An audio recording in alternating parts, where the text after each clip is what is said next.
So W. Scott Poole blames repeated viewings of shock theater in an impressionable age for his monster obsession. Associate Professor of History at the College of Charleston, he's also a prolific pop culture critic whose reviews and commentary can be found at popmatters.com, religiondispatches.com, and other sites. In addition to Monsters in America, his other books include Satan in America, The Devil We Know, and Never Surrender, Confederate Memory and Conservatism in the South Carolina Upcountry, which was the 2004 winner of the George C. Rogers Award for Best Book on South Carolina History. Poole lives in Charleston, South Carolina with his partner Beth Phillips, 2 dogs, an extensive comic book and vinyl record collections. Please help me to welcome Scott Poole. Well, thank you, and thank you for letting me come and talk to you about monsters and hopefully talking back to me about monsters as well. I hope that we've got some time. I'm planning some time for some Q&A so that anything that I don't cover in the discussion, I can hopefully answer for you. So this is a weird book in certain kinds of ways. This is a book that's a weird combination of some different things. I am a historian. I'm a traditionally trained historian, even if I'm not a traditional historian in some ways. And so this book really is a cultural history of the idea of the monster. It's not a cultural history of horror movies, although there's a lot of horror movies in it. It's a cultural history of how narratives of monsters have intersected with American history from the first period of colonial settlement all the way to the present. So that's part of it. Part of what makes it weird, if that's not weird enough to try to do that, is that this is also a book written by and for horror nerds. I am absolutely a horror geek. I consider myself kind of part of that community. I see this book in a way as a kind of a Valentine to the genre that I love so much and that kind of community that gathers around it. So, you know, it's a book that is different things. It has sort of an underlying seriousness. You'll find phrases in there like landscapes of corpses and that kind of thing that suggests that, in fact, I really am after exploring some of the darker parts of American history. But then I think also horror fans will find a lot in it as well, hopefully finding ways to look at layers of the kind of pop culture entertainment that they already enjoy and encounter those things in a different kind of way. Now, as Shannon mentioned, I do in fact blame, whatever, part of this fascination to a lifelong fascination with classic horror and also more contemporary horror. The fact of the matter is that I spent a number of long Saturday afternoons in the late 70s. I've told my college kids before, during the Clinton years, but in fact it was the Carter years, sitting down in front of my parents' ginormous console television set, which I actually also have to explain to them does not mean it was a widescreen TV. It means it was this gigantic piece of furniture with a little bitty screen on it. Watching shock theater. And if you're not familiar actually with shock theater, shock was actually a package of films that Universal Studios started marketing in the late 1950s to local TV stations. And they actually marketed 2 packages, one that was called Shock Theater, the second that was called Son of Shock. And it actually was this combination of kind of the universal monsters, Bride of Frankenstein, Dracula, Wolfman, all of that kind of stuff, along with the more the 1950s creature features, the giant bugs, the 50-foot women. All of those kind of radioactive terrors that were very much part of the Cold War mentality in America. And so, you know, for me, in a sense, that's kind of where my own obsessions along those kinds of lines began. Now, the question, though, becomes, fine, you know, okay, we get it, Poole. You were a weird kid. There's no doubt about that. But how does that connect to serious historical work? And is that kind of material serious enough for real historical inquiry? Well, I think that it is, and I think it is in part because of what one of my favorite historians, who's not actually a historian, Grail Marcus, has to say. A quote that in some ways, you'll find it in the book, but it also is really informative for some things that I explore. Parts of history says, because they don't fit the story a people wants to tell itself, survive only as haunts and as fairy tales. So, you know, there is, as with every country and as with every society and every culture, there's this master narrative. There's this story that we get out of the textbooks. There's the story that the guy up in front of the classroom in the tie tells us. There's the chronology that we're taught to believe is essentially the story of American history, or the story of any culture for that matter. But most of us have the sense that there's something lying underneath. Something's under the bed. Something's hiding in the closet. There's something in kind of the darkest part of the forest. And that's why I see monsters as a kind of access point into secret histories. And I'm almost afraid to use that term because, you know, now there's sort of the secret history of everything. But I think when it comes to exploring the master narratives, particularly of history, that we've been told to accept, it's an important idea.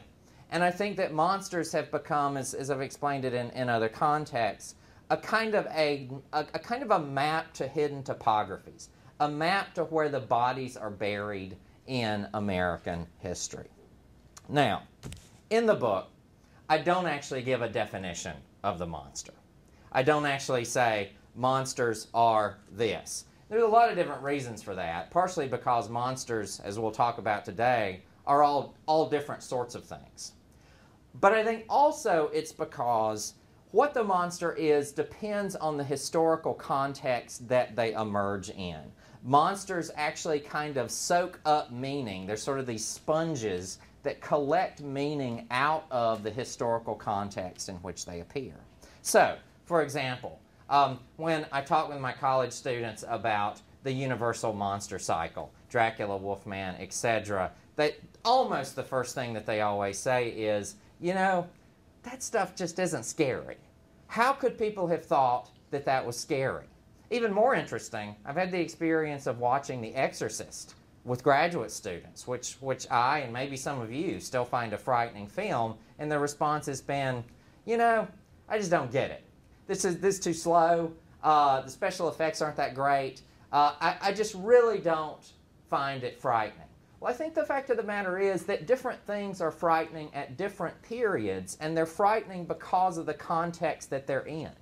They're frightening because they are kind of sticking in and playing around with parts of ourselves that are connected to that larger cultural aegis. They're kind of soaking up meaning, while at the very same time, they are these powerful social constructions, monsters are, all by themselves, kind of helping to contribute meaning in certain kinds of ways to the era that they appear in. Now that's a little abstract. So let's talk about a couple of very specific examples that I think will help you see this. And what I've decided I'll talk about today is, first of all, the 19th century American obsession with the sea serpent. You may not know that there was a 19th century American obsession with the sea serpent, but after today you will be amazed at how obsessed Americans were with this creature, and then something that you probably know a good bit more about. That is the obsession with the serial killer and with the slasher, kind of the murdering maniac, hook for a hand, all that kind of stuff from the 70s and 80s. So kind of a more historical example, the way we tend to think about that term, and then a more contemporary one. But let's get to the sea serpent first. Indeed, Americans were obsessed with this creature in the 19th century. And when I say obsessed, I don't just mean as a pop culture phenomenon. I don't just mean that there were sort of marginal people in American society who were interested in the possibility of these creatures. I actually mean that even in the emerging scientific community in America, sort of the beginnings of natural science, there was a real interest in whether or not sea serpents were real. In fact, no less a scientific name than Charles Lyell, the geologist, was absolutely convinced, based on eyewitness accounts, that sea serpents were an undiscovered animal, a creature that we simply didn't have an exhibit or a specimen of yet, and that we were eventually going to find. Now, at least one of, and this is not the only, but one of kind of the trigger points for interest in this creature was a series of sightings not too far from here. In 1817, there were a series of sea serpent sightings in Gloucester Harbor. In fact, hundreds of people claimed that this creature, and they actually drew a picture of it, this creature showed itself in the harbor, was seen by whalers who got out in their rowboats and went out to get it in true American style. When they saw this marvel, they decided, hey, let's go get our harpoons and our muskets and let's go kill it. And so hundreds, as you can see here, well, maybe you can't see it very well, but it's the largest ever seen in America, just made its appearance in Gloucester Harbor, Cape Ann, and has been seen by hundreds of respectable citizens, people claimed. Not a bunch of crazies, not slack-jawed yokels and that kind of thing. Hundreds of respectable citizens saw this creature, it was claimed. Now, there was so much interest in this that an early American scientific society, in fact a very elite scientific society known as the New England Linnean Society, located in Boston, featuring a number of kind of America's emerging scientific elite, they took a special interest in the sea serpent, decided that they were going to work up a zoological profile of it, started collecting a variety of eyewitness accounts, including a lot of these eyewitness accounts that came from the Gloucester Harbor sighting, and then at one point actually believed that they had found a specimen, and here's a drawing of it that a member of the society did, thought that they had found a specimen of one of the sea serpent's babies, one of its spawn, essentially, about 3 feet in length. And there had actually been a lot of discussion about the spawn of the sea serpent. There was all this talk in local papers in 1817, 1818 that, well, you know, maybe this thing has shown up in Gloucester Harbor because it's going to spawn. And that's going to be really terrible for the fishing industry. I mean, they were taking it this seriously that they thought that, you know, how is this monster going to ruin the local economy, was kind of the discussion. Well, the Linnean Society found this creature, 3 feet long, very strange markings on it. They could not identify it as any known zoological specimen. Unfortunately for them, but good for science, Louis Agassiz, famous zoologist connected to Harvard, took a look at it and he said, you know, this actually isn't the spawn of a sea serpent. This is actually a fairly common New England water snake that happens to have a skin disease, some kind of skin infection that has caused it to have all of these strange markings. New England Linnean Society disappeared about 2 years later, essentially in kind of complete embarrassment. They'd only formed in like 1818, so they weren't around that long. There were other reasons for their dissolution, but I think that this was at least part of it. So after this, the scientific, or the emerging professionalized scientific community in America sort of takes a turn when it comes to the sea serpent. They start saying things like, you know, eyewitness accounts are not enough. That's not what we mean by scientific evidence. Scientific evidence has to do with having a specimen in a lab that is confirmed. It doesn't have to do with how many people have seen it. And the American public's response to this was, well, okay, fine, but sea serpents are awesome. And what if they do exist? And so the sea serpent becomes a really important part of American popular culture, as you can see here. This is from the 1850s. This is a piece of sheet music from the 1850s, sort of the 19th century version of the CD or the download. And I actually discovered in an issue of Harper's Magazine that this particular piece of sheet music was on kind of a, whoever was the 1850s version of Ryan Seacrest's top 10 list of best-selling sheet music. So the Sea Serpent Polka, very, very popular. Captains started naming their ships, the USS Sea Serpent. It became just sort of a very important part of American culture and of American cultural representation. It even showed up in the sideshow, in sort of the history of the emerging history of the American carnival tradition. And I wanted to show you this image in part because you can kind of see where this is going, and you can see where kind of the turn away from science fits in with this. This great wonder of the world, Hydrocos, the sea serpent, supposedly 114 feet in length. This traveled all over the country. This is actually from an advertisement for a show in Brooklyn. And although, unfortunately, you can't see the small print there, you can in the book. The image is reproduced in the book. But it essentially makes the claim not that this is an unknown animal, not that this is an animal that we haven't discovered yet, but rather that it is a supernatural creature. In fact, it specifically says, the promoter claimed that what we've got here is the skeleton of Leviathan. This beast from the Hebrew Bible, from the Old Testament, described as being kind of this chaos monster that existed before the beginning of time. And so you see there, as the scientific community has said, no, we need evidence, sort of the American public and the popular imagination has said, well, we don't care about that, and in fact, maybe it's supernatural. Maybe that's the explanation for these creatures. And as you might guess, I do draw some connections in the book between sort of popular misunderstandings of what counts for scientific evidence today, the whole debate over intelligent design. I mean, in certain kinds of ways, it's the same sort of discussion. By the way, just side note, that in fact was an actual set of fossils. It's simply that it was fossils that had been taxidermied together, essentially, to look like a sea serpent. And became so popular that Herman Melville actually mentions it in Moby Dick. There's a reference in Moby Dick to these fossils that have been discovered in northern Alabama that some people believe are the bones of fallen angels, he says. So became quite an important part of sort of the American psyche in the 19th century.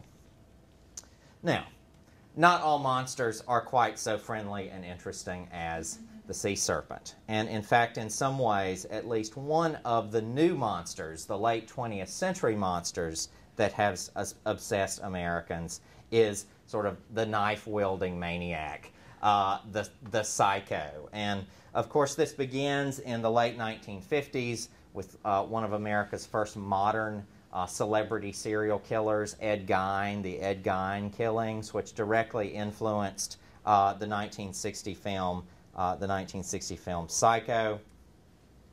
And then by the 1970s, certainly by the 1980s, and for sure in the early 90s, there was this mountain of films, books, sociological material, even criminological material on the dangers of the serial killer.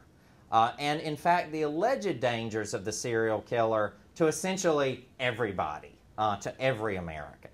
Even though, statistically, all the homicides in the United States during the 1980s, taken together, only about 0.01% of those murders were actually ever traced to an actual serial killer, or stranger killing, as they were often called. And yet, there was this mountain of material produced about them.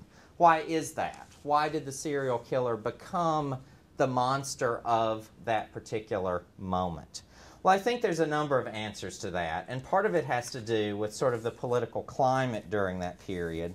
There were some who made a connection, kind of a direct connection, between what they saw as the changes to American society during the sexual revolution, during the 1960s and the counterculture, and what they saw as an increasingly, quote-unquote, degenerate society in the 1970s and the 1980s. And some of these claims actually came from some relatively surprising sources. So, for example, in 1984, which was kind of the beginning, really, in a way, of the serial killer becoming a major obsession in American society, a New York Times editorial reported that, quote, many officials, no officials named, no agency actually linked to them, just simply many officials, believe that a link exists between sweeping changes in attitudes regarding sexuality that have occurred over the last 20 years and the emergence of the serial killer.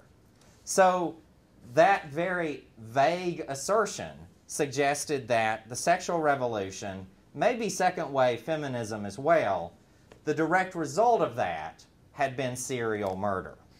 Now, some connected these dots not easy to connect, in an even stranger sort of way. One of the most popular genres during the 1980s, and in fact it's remained a very popular genre, was the true crime book, the true crime novel. And in fact there was one particular author by the name of Anne Rule, R-U-L-E, who was a particular bestseller. I mean, her books were just insanely popular. If there are any, this is a strange way to put it, but if there are any Ted Bundy fans, Ted Bundy fans out there, then you probably have heard the name Anne Rule, because she wrote the book Stranger Beside Me, which has become kind of this classic in the true crime genre. Now, Anne Rule is an interesting person. She actually got her start during the 1960s writing for these kind of under-the-counter, literally kept under-the-counter magazines with names like Spicy Detective, True Crime, that kind of stuff. And yet by the 80s, she's a best-selling author, and she's writing for magazines like Good Housekeeping and Family Circle. And she's making claims like these. In her book about Ted Bundy, she suggests that part of the reason that Bundy becomes a serial killer is that he came from an unstable home, an unstable domestic environment. She says, and I quote, his mother was deeply involved in the promiscuous culture created by the 1960s. And so her equation there is single mom, dates a lot, Ted Bundy. Now, obviously, this was sort of these were sub-political kinds of statements. She was not openly allying herself with the emerging Christian right, which it's no accident, I think, that the moral majority is formed in 1978. I mean, almost kind of on the verge of the emergence of this serial killer epidemic, quote unquote. But nevertheless, she is using a kind of a political language, certainly a culturally political language, and she wasn't alone in this. The true crime genre did this a lot, talked about the monster as really the production or the produce of the counterculture. Now, part of this era, part of the era of the 1980s, and part of really the American fascination with the serial killer, was the emergence of the popularity of the slasher film.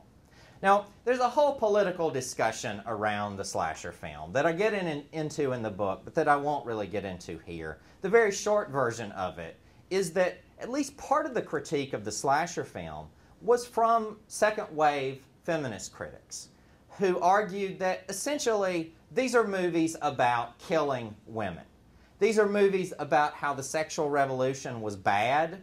These are movies in which the first couple that has sex is the one that dies, and that the only woman that lives is the one that's a virgin. I mean, that's kind of the, really, in a way, I would argue, sort of simplistic understanding of these films. And that did come out of and was a very important part of second-wave feminism's critique of these. Third-wave feminism has a much more complicated view of these movies. And I should add, even in talking about this, that I consider myself a feminist scholar. And so some of the things that I'll have to say about them should be read in that light.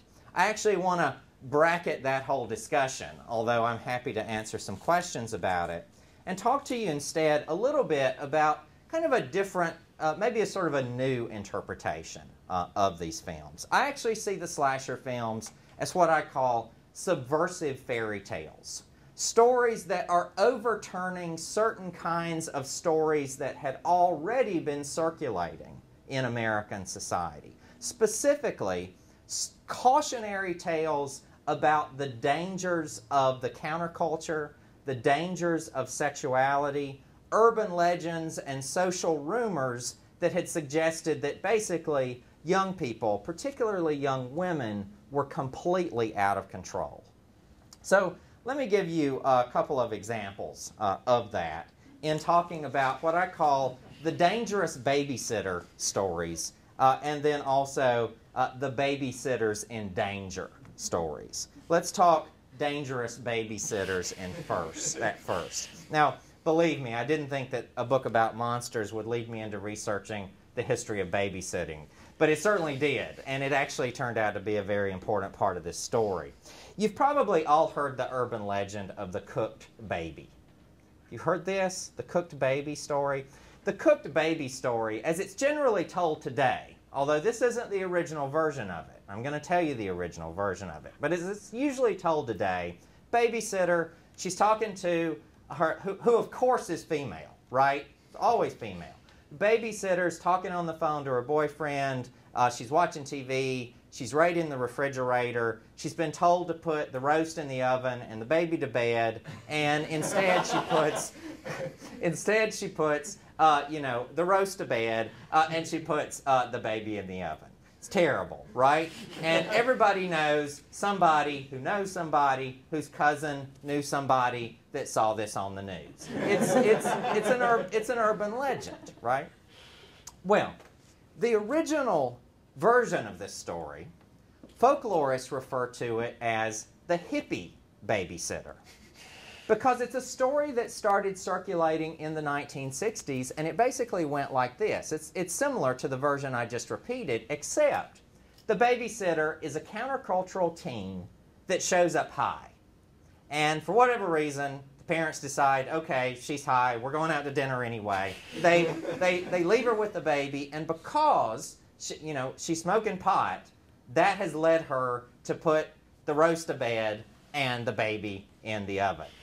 Now, there's an even later version of the story that started making the rounds in the 1970s that made it not a babysitter, but rather a single mom who's taken too much Valium, and that's what caused this horrible thing to occur. So these were sort of social cautionary tales, these kind of social rumors that were meant to be warnings about what happens if you trust young people, if you let countercultural kids too close to your own kids, and about why you ought to, for goodness sakes, stay within a traditional marriage. You're liable to cook the baby otherwise, essentially.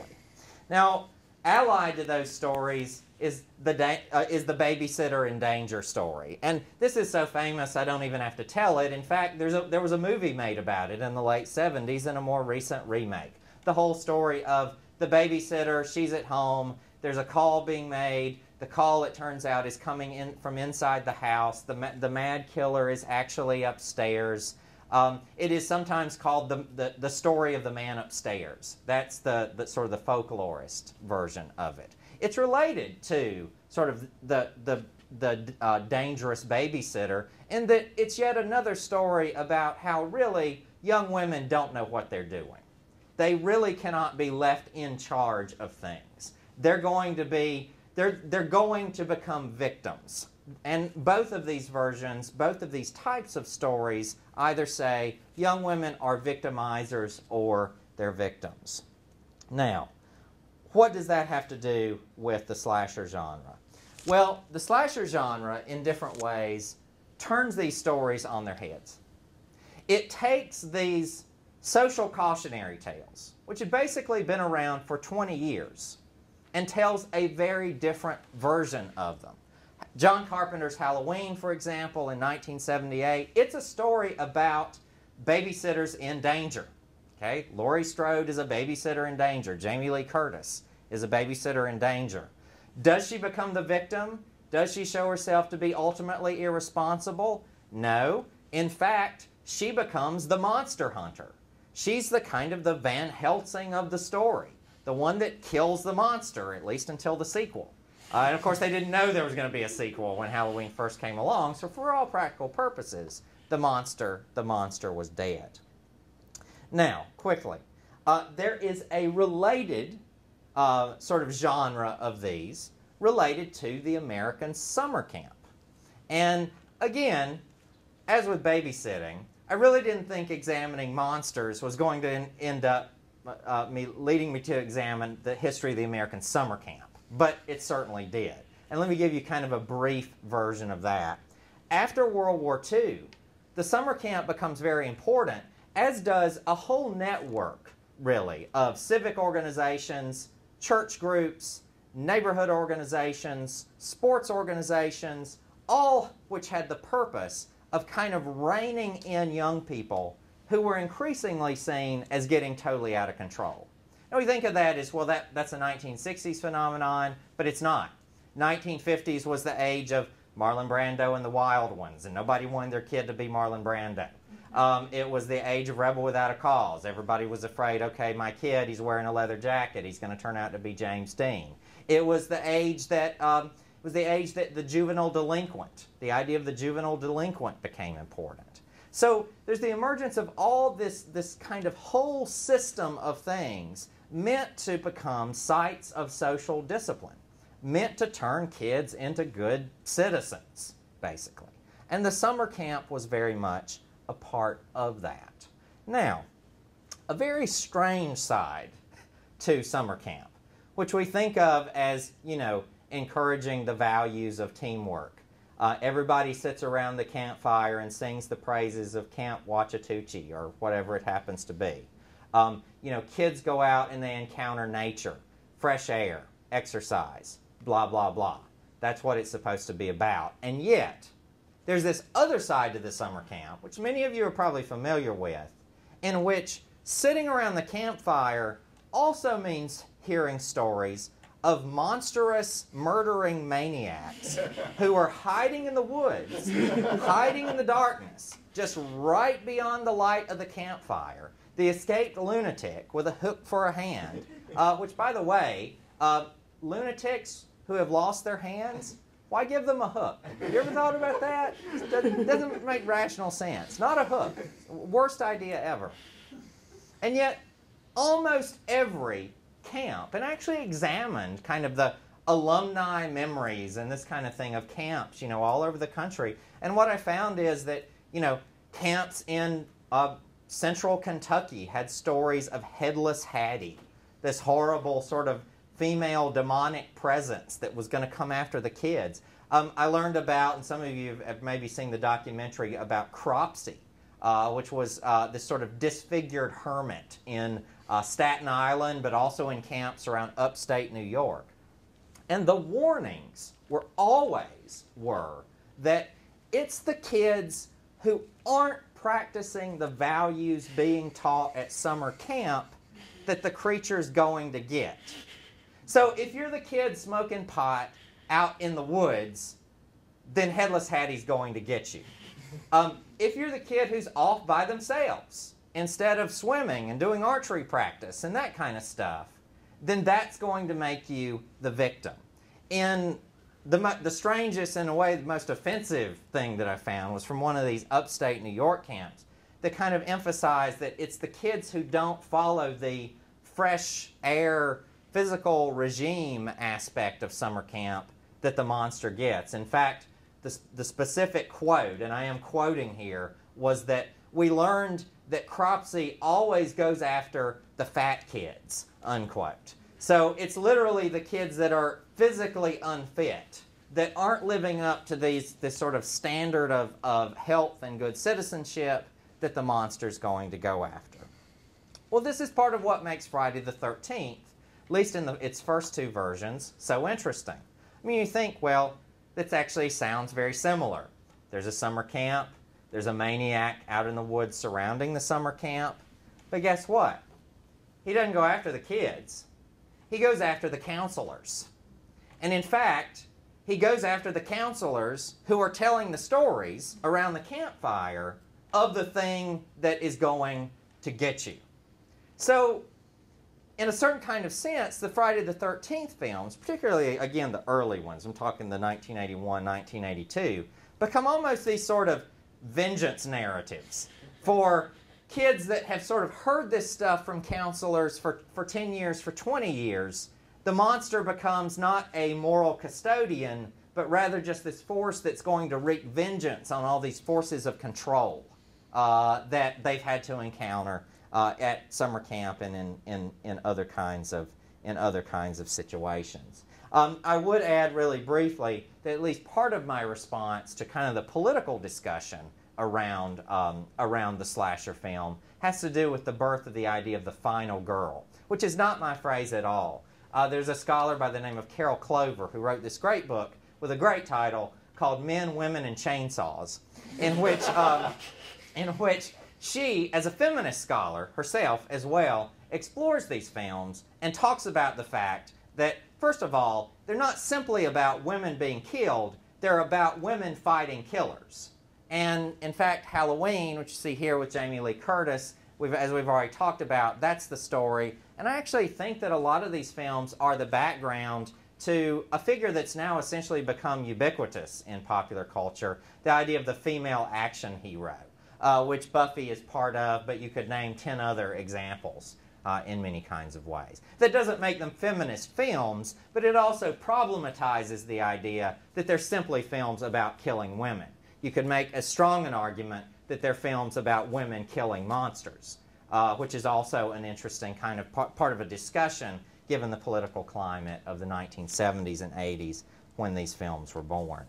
So, just to wrap up and to hopefully give us a bit of time for questions as well, I'd just like to say that part of what my analysis does and what the book tries to do is to make the argument that really story and history are not separate. It's not that monsters are about popular entertainment that's here and then actual events, the events that people are actually living as history, are over here.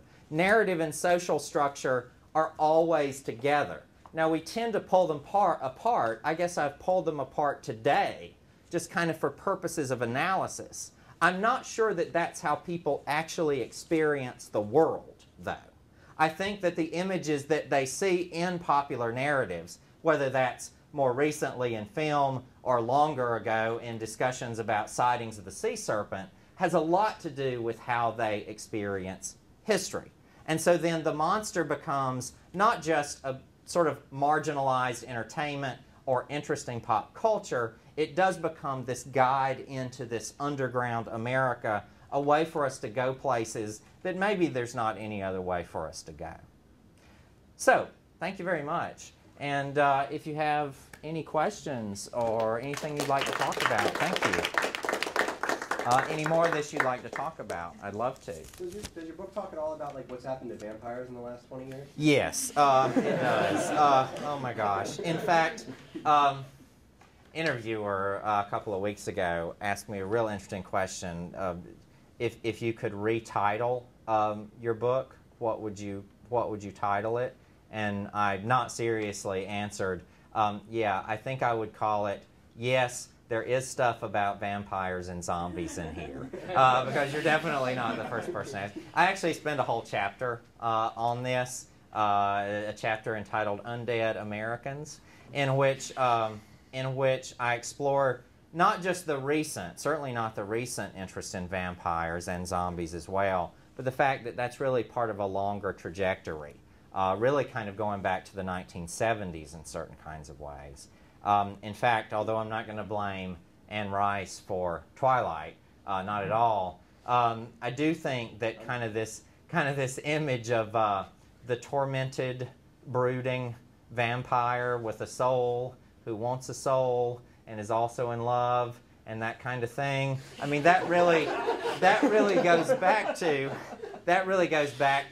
the incredibly popular Anne Rice novels, which were 1970s. I mean, came out of the 1970s, and is part of both that and the zombie phenomenon I see as really part of kind of a, well, what actually I talk about Reagan talking about the post-Vietnam syndrome, which in part has to do with a fascination with and an awareness of the dismembered body, gore as kind of part of popular culture in certain ways. Obviously, more of an influence on the zombie mythology than the vampire, but certainly kind of a fascination with death that's very much in the background. Yeah. Regarding the serial killer fascination of Yeah, the yeah. 80s, 90s, I'm curious about if Jack the Ripper stands out as one a long time ago, and Mhm. maybe there's other more famous ones. Yeah. If they were or weren't sensationalized at the time, or if we've only sensationalized them in Oh. retrospect. Oh, actually, in the 1880s, one of the most popular American, not English, American narratives was Jack the Ripper. Americans were probably more into Jack the Ripper than the British were. In fact, so much so that there were all of these claims that Jack the Ripper was an American. There were claims that Jack the Ripper... yeah, no, you know, it's hilarious. It's hilarious because actually that's exactly what it was. It was kind of like this, their monster can't be better than our monster, you know? That's exactly it. I mean, there were stories about, there's been these weird killings in Texas. It's got to be Jack the Ripper.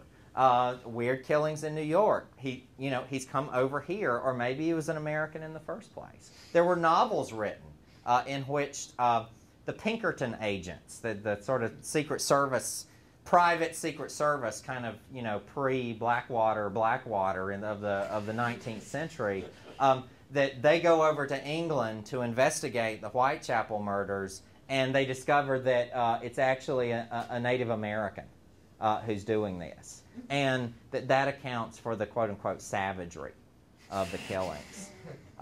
So yeah, and then many of you, if you've ever read Larson's excellent book, Devil in the White City, that talks about the serial killer H.H. Holmes, who in some ways was kind of America's first real celebrity serial killer of the 19th century. In fact, received like $10,000 from Hearst to write his story.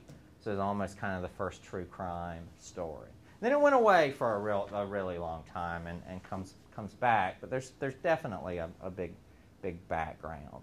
I wish I'd put that in the book, USA. That would have been a great section title kind of for that, really.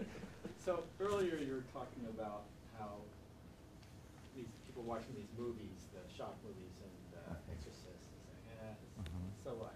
Yeah. So, and you said that it was basically the culture that they were in at the time didn't find these things scary.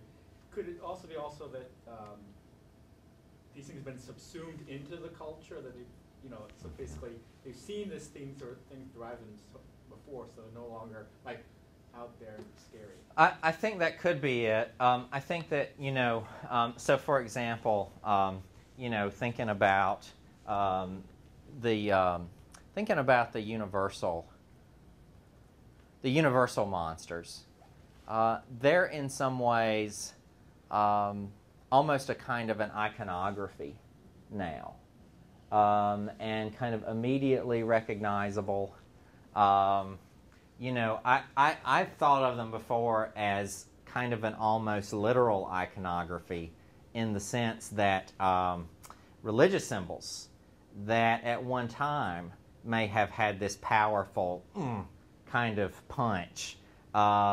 Even especially some of the gory stuff, like Stations of the Cross and saints with arrows sticking out of them and all that kind of thing. I mean, after a certain point, that just becomes that stuff on the church wall. And I think in a certain kind of way, that maybe has happened with those kinds of monsters. Although I do still think that it has to do with the moment that makes things scary. I mean, I think it's really interesting, for example, that what's sometimes called the torture porn genre, the Hostel and Saw and that kind of stuff. I mean, those movies appear right at the moment when we're having a national conversation about the ethics of torture, And so it seems like the the monsters really are hardwired into the moment in a way that makes them frightening, which means that horror is a historical experience, in a kind of way. Along those same lines, what are your thoughts about colonial New England and kind of the unique circumstances then, whether it's Sea Serpents in Gloucester or Salem witch trials?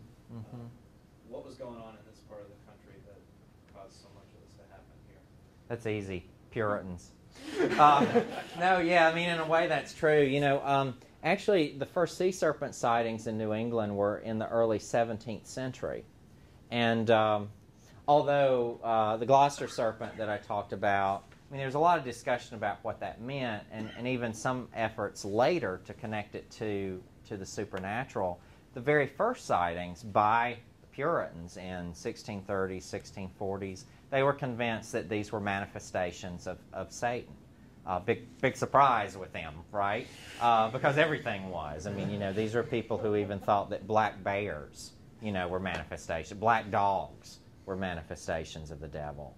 And so, it's very interesting that you move from that to, in the very same part of the country, in the early 19th century, a kind of a quasi, turned out pseudo-scientific discussion of the same kinds of creatures. But yeah, it certainly is the influence of Puritanism, seeing all kinds of phenomenon through the filter of Calvinism and all its associated terrors,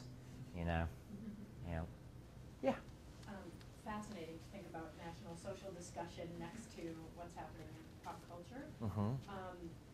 Just curious, based on all the analysis and thought you've given this, if we think about today and the monsters in the news this week, or even broader, right, we could say Catholic Church to Penn State, right? It's national social dialogue that you would kind of think was running in parallel to that. Just curious if there is one that comes to mind. Right now, well, there actually is always horror narratives connected to dangers to children, and that is nothing new at all. I mean, in fact, the slasher phenomenon, the serial killer phenomenon was connected to that. The witch craze was connected to that to some degree, because there were all of these discussions about, it's women who are infertile, who are unable to become mothers, who are the ones who are most likely going to be witches. And that's kind of an anxiety about what's happening with the children, So, yeah, I think sort of, a good example of this actually in the 1980s is that, we had also the missing child panic in the 1980s, even though statistically there were actually fewer missing children during that era than in earlier kinds of eras. But it all got tied into not just the serial killer panic, but, you mentioned my Satan in America book, for example. I mean, I talk about the Satanic Panic of that era, where, there was this whole discussion of every time somebody's pet went missing, they were convinced that there was a satanic ceremony of some kind being performed. So, yeah. My grandmother actually thought Satanists were stealing her cats back then. So, serious. Have we seen changes in the tenor or the subjects of the monsters over the years associated with the waves of immigration that we've seen? I mean, with Yes, although what came to mind when you first said that, I think, was that there's been a tendency, obviously, through American history to monsterize the immigrant in certain kinds of ways, and I actually think that that's one of the most interesting things about the popularity of Dracula in 1931. I mean, Dracula is essentially an immigrant, right? And in fact, he's an Eastern European immigrant, which American culture during that period was especially nervous about. People with Bela Lugosi's accent were seen as a threat, and a specific kind of threat. Don't know if you're familiar with the white slavery panic of the early 20th century. This is what it was called. This kind of rumor panic that essentially said that, these young, innocent Anglo women from the farms of the Midwest are going to places like Chicago, and what they're finding there are these immigrants from Eastern Europe, often Jews, who are seducing them, turning them into prostitutes, sort of early ideas about sex trafficking, that kind of stuff. Never any actual evidence that this was really happening, you know, as with most of these things. There are novels being published about it, discussions of it. And then you have, very same period, this film Dracula, that's about this Eastern European immigrant who has this incredible power to seduce women with a simple look and to actually kind of make them, you know, part of his harem. And so, again, I think that kind of goes to this idea of what is it about history that makes things frightening at particular moments? I mean, in the background of those people's minds would have been all of those ideas. I mean, whether or not it was sort of conscious when they were watching it, you know, it's hard to know. I've also thought about the fact that, you know, today, when we watch the original Frankenstein, James Whale's 1932 Frankenstein, he comes across, and I think this was actually Whale's intention, he comes across as this very sympathetic kind of monster. I'm not sure that many 1932 audiences would have seen it that way. You know, there's a kind of a lynch mob that forms in Frankenstein. The whole, you know, angry villagers with torches stuff. And they form because he essentially kills this young girl. It's an accident, but he kills her anyway. And one of the things that struck me as I was reading and as I was writing about that is that, you know, in 1932, a film that showed all over the country, a film that also showed in rural theaters in the American South, there would have been people, and I don't mean this as a joke at all, there would have been people watching that film who had taken part in a lynch mob. I mean, lynching was relatively common in the American South during that period. And so how they would have viewed that as and that story as opposed to how contemporary viewers see it is something very interesting to look at it. I mean, some of the same people would have, you know, thrilled to the heroics of the Ku Klux Klan in Birth of a Nation, right? And there's actually similar imagery in Frankenstein and Birth of a Nation. So again, I think it's, you know, it's in a way history is what's scary. It's, you know, what's happening at that particular historical moment. Yeah. So you're talking about, you know, history is what's scary. We make movies about what's scary. Mm-hmm. If you look at how things have progressed, we started, you know, we have these supernatural creatures, and then there was Satanism, and then there was just sort of magic and supernatural. And I'm looking at movies now, and particularly the Saw genre. Mm-hmm. Are people scared of mechanical engineers? Yes. People are also increasingly scared. Historians aren't really supposed to prognosticate, but people are also increasingly scared of sort of the terrors of the digital frontier. This may be a good place to talk about this. I think about films like Source Code, Duncan Jones's Source Code, where there's this idea of it's not killer androids, it's not killer robots, it's our humanity locked into the technology. And also the terrors that I think are kind of implicit in the fact that almost all of us exist as ourselves and also as internet constructs of one kind or another. I mean, my publicist made me get on Twitter, this month. Been on Facebook forever. So now there's me, but then there's also these things that aren't really me out there, And what's that? I mean, that's the doppelganger. That's sort of the terror that's as old as Gothic literature itself, this thing that's you and yet really isn't you.